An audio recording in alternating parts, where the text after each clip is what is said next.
A toddler narrowly escapes death. A mother worries about the welfare of her unborn child.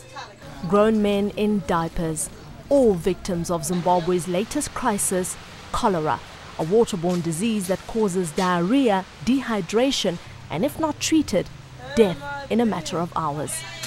Doctors worry about this woman from Mashwingo in Zimbabwe.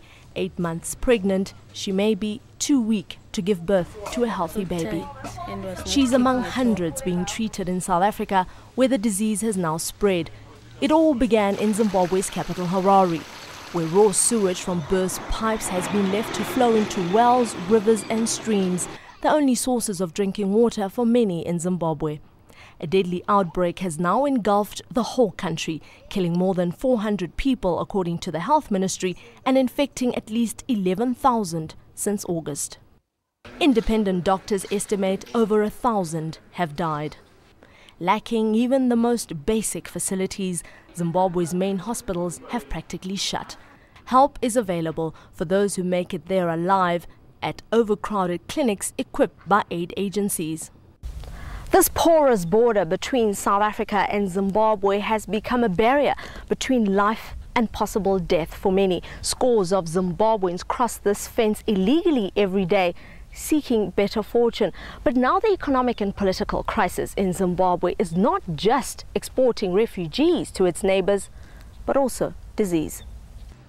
Inundated with cholera patients from Zimbabwe, the South African hospital near the border has had to set up tents to accommodate the sick. At first, the ill were Zimbabweans who had crossed the border for medical attention. But now these makeshift wards are filled with Zimbabweans living in South Africa, and locals too. And just a few kilometers away from where this disease is being treated is yet another magnet for its potential spread. Close to 1,000 Zimbabwean asylum seekers live and sleep in this open field under conditions ideal for cholera to flourish. The taps may be crowded, but a cholera carrier who neglects to wash his or her hands can easily pass the bacteria that lives in human feces. There is no one who is safe. There is no one who is immune.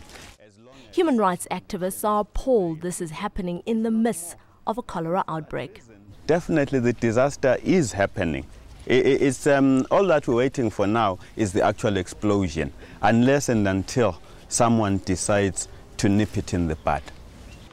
The South African government says it's working on addressing the problem. In Zimbabwe itself, President Robert Mugabe has announced plans to use vaccines from China to address his country's latest crisis. But experts say what Zimbabweans desperately need is clean water and proper sanitation, without which hundreds and maybe thousands more will die in the coming months. Nkepile, Mabuse, CNN, on the border between South Africa and Zimbabwe.